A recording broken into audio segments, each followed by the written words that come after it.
Sterilise measures implant नहीं थे और ये दी गई थी। तो एक तो इसके हवाले से वो रिपोर्ट हमें इन्फॉर्म करेगी। लेकिन अब तक की सूरत हाल मैं बताऊं कि वो दवाई जो बैच है उसको हमने रिकॉल कर दिया है, वो अभी हमारे पास है मार्केट में, उसकी सेल करने की इजाज़त नहीं है। दूसरा ये कि जो सप्लायर हैं उनके 2 बंदे, उनके ख़िलाफ़ FIR लॉन्च की गई है और उनके ख़िलाफ़ कानूनी कार्रवाई का आगाज़ हो गया है। जो तफसीलात हैं वो मिनिस्टर साहब फिर बाद में बताएंगे। और ये जो LRBT है, इसके साथ भी हम नेगोशिएट करेंगे कि कैसे हुआ और उसकी हिस्ट्री में भी जाएंगे कि पिछला कोई इस तरह का इंसिडेंट तो नहीं हुआ था इस दवाई के असर से। तो मुख्तलिफ़ ज़ावियों से इस पर तफ्तीश जारी है, लेकिन आवाम को मैं इत्मीनान दिलाना चाहता हूँ कि ये बिल्कुल मार्केट से रिकॉल की गई है, इसकी शफ़ाफ तहकीकात होंगी और वो आवाम के सामने पेश कर दी जाएगी और फिर उसके मुताबिक जो भी तादीबी कार्रवाई कानून के मुताबिक होगी वो भी हम इंश्योर करा रहे हैं और उसकी कमिटमेंट करा रहे हैं कि हम उसके ख़िलाफ़ जाएंगे जिससे भी गलती हुई है और मरीज़ का मुदावा भी करेंगे। मिनिस्टर साहब से हमने एग्री किया कि जो भी इफ़ेक्टीज़ हैं इसके, उनको हम भरपूर ताउन मुहैया करेंगे कि जो नुकसान हुआ है उसका अज़ाला हो सके, उनको बेहतरीन तिब्बी सहूलियात मुहैया कर सके ताकि जो उनको तकलीफ़ पहुँची है उनका खातिर खा अज़ाला हो जाए। दूसरी बात, डेंगू के हवाले से मिनिस्टर साहब ने फरमाया कि अभी तक की सिचुएशन कंट्रोल में है। आज तक हमारे पास अभी तक पंजाब में कोई 3000 के लगभग केसेस हैं और उसमें 3500, और ये पिछले साल के मुकाबले में जो कि 10,000 at this point of time पे खातिर खा कमी आई है। तो ये शो करती है कि जो इनकी लार्विसाइडल एक्टिविटीज़ है, प्रिवेंटिव एक्टिविटीज़ है, वो काम कर गई हैं और डेंगू उसी रफ्तार से नहीं फैल रही है। और सबसे बड़ी खुशी की बात यह है कि पंजाब में अभी तक डायरेक्टली इससे कोई मॉर्टेलिटी नहीं हुई है। अब सबको मालूम है कि 15 अक्टूबर तक ये एक पीक सीज़न रहता है डेंगू का, फिर ये डिक्लाइन में आ जाता है। तो अगर ये सिचुएशन हम मज़ीद 3 हफ्ते जारी रखें तो इंशाल्लाह डेंगू से कोई नुकसान नहीं होगा। तीसरी बात जो मिनिस्टर साहब से की गई वो दवाइयों के हवाले से, ख़ास करके इंसुलिन, कार्बामेज़ेपिन, क्लोरोक्विन के हवाले से, जो कि जिसकी रिपोर्ट्स आ रही हैं कि ये मार्केट्स में क़िल्लत में मौजूद है। तो मिनिस्टर साहब ने फरमाया कि इनकी टीमें इसको मॉनिटर कर रही है, 24 घंटे मॉनिटर कर रही है, मार्केट का जायज़ा ले रही है और अभी तक इसकी कोई जायज़ शिकायत, माकूल शिकायत इनकी नज़र से नहीं गुजरी कि किसी मरीज़ ने लगाई हो, यानी कि वो मेडिसिन अभी मार्केट में अवेलेबल है। तो अभी मैं दरख्वास्त करता हूँ मिनिस्टर साहब से कि वो थोड़ा सा मज़ीद तफसीली जी बहुत शुक्रिया, thank you very much doctor Nadeem से। मुझे बड़ी खुशी हुई जब मैं इनसे मिला हूँ और बहुत सारी इन्होंने पॉजिटिव बातें की और हम दोनों ने मिलकर ये सोचा है और फैसला किया कि इंशाअल्लाह ताला मिलकर सारे सूबे इनके साथ काम करेंगे डॉक्टर नदीम जान के साथ। ये बुनियादी तौर पे दवाई एक ऐसी दवाई है जो एक तो कोलोरेक्टल कार्सिनोमा में इस्तेमाल होती है और दूसरा ये दवाई जो डायबिटीज़ के पेशेंट होते हैं, जब उनकी रेटिना के ऊपर एक मैकुलर डेंस सा एक चीज़ स्पॉट होता है जहाँ कभी जिससे नज़र आता है बेसिकली, जब वहाँ स्वेलिंग हो जाती है किसी भी वजह से तो ये उसको ख़त्म करता है। बेसिकली ये एक मोनोक्लोनल एंटीबॉडी जो है ना, एक ड्रग है और ये बड़े अरसे से इस्तेमाल हो रही थी। लेकिन इसका जो एक सबसे बड़ा एक नया पहलू सामने आया कि बुनियादी तौर पे इस पे मार्जिन ऑफ प्रॉफिट बहुत कमाया जा रहा था। ये टीका एक 100 मिलीग्राम का टीका है जो कि एक मल्टीनेशनल कंपनी बनाती है और वेल रिप्यूटेड जो है ना इसकी इदारा जो है इसको डिस्ट्रीब्यूट करता है और इसकी जो डोज है वो 100 मिलीग्राम का ये इंजेक्शन होता है, लेकिन इसको डिवाइड इसलिए करते हैं आँखों के लिए कि 1.2 mg की डोज चाहिए होती है। तो वो ये लोग बड़े जालिम लोग हैं जो इसको 1200 से 1500 रुपये करके करीबन एक इंजेक्शन पे 1 लाख रुपए कमा रहे थे।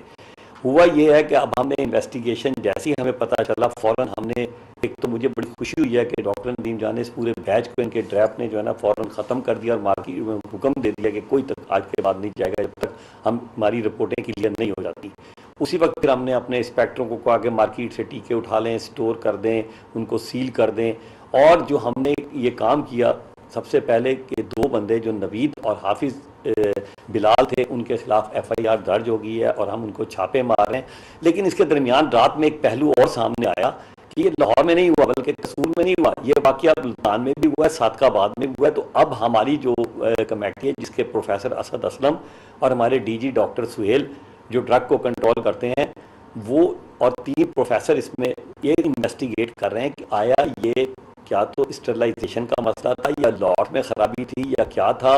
और ये जैसे डॉक्टर नदीम ने कहा कि अभी हम ये भी चेक कर रहे हैं कि इसका लाइसेंस में जो इम्पोर्ट हुई थी उसका क्या मामला हुआ था, कैसी ये डिस्ट्रीब्यूशन होती है और कैसे डॉक्टर जो थे जिन्होंने टीका लगाया था क्या वो इस काबिल थे कि नहीं थे। तो ये सारी इन्वेस्टिगेशन जब हम कर लेंगे, हमारी रिपोर्ट सामने आएगी, फिर हम फाइनल जो है उस पर कमेंट देने की कोशिश करें। लेकिन अभी तक जो पेशेंट की तादाद लग रही है वो सर 14 से 20 के दरमियान है। लेकिन हम इसलिए अभी आपको डायरेक्ट नहीं बता सकते क्योंकि हमने एक एक पेशेंट को जाके इंटरव्यू लेना पड़ता है। ऐसे नहीं होता कि किसी ने कहा जी वहाँ 4 हैं, वहाँ 4 हैं। तो उसकी वजह से हमारा तादाद जब तक एग्जैक्ट फिगर नहीं होगी हम ऑफिशियली इसकी एग्जैक्ट अनाउंस नहीं कर सकते। और दूसरी बात यह है कि डेंगू पे हमें डॉक्टर नदीम जान ने फुल ताउन का यकीन दिलाया और अल्हम्दुलिल्लाह जैसे इन्होंने भी बताया कि पिछले सालों के मुकाबले में पंजाब में अल्लाह का शुक्र है हालात, बल्कि पंजाब क्या मेरा ख्याल है ये बता रहे थे पूरे पाकिस्तान में ही हालात पहले से बेहतर हैं। लेकिन हमें बड़ी विजिलेंस की अभी भी इसलिए ज़रूरत है कि ये 3 हफ्ते से 1 महीने का और अगर इसमें हम बहुत मेहनत कर गए तो इंशाअल्लाह ताला मुझे उम्मीद है। और उसमें बहुत सारी वजूहत के, पहला अल्लाह का करम, दूसरा हमने ना जदीद किस्म के SOP नए ऑर्गेनाइज किए, हर जगह फॉगिंग को बंद किया, ये नहीं कि हर जगह, और हमने एक टीम बनाई है जो फैसले करती है कि किस जगह पे फॉगिंग करनी है, किधर IRS करना है। और इन तमाम, इसके अलावा हमने जदीद तरीन इंसेक्टिसाइड को इस्तेमाल किया है। और हमने एक कॉन्फ्रेंस भी लाहौर में बुलाई थी जिसमें दुनिया के जो डेंगू के स्पेशलिस्ट थे उनको बुला के उनसे जदीद चीज़ें हासिल की हैं।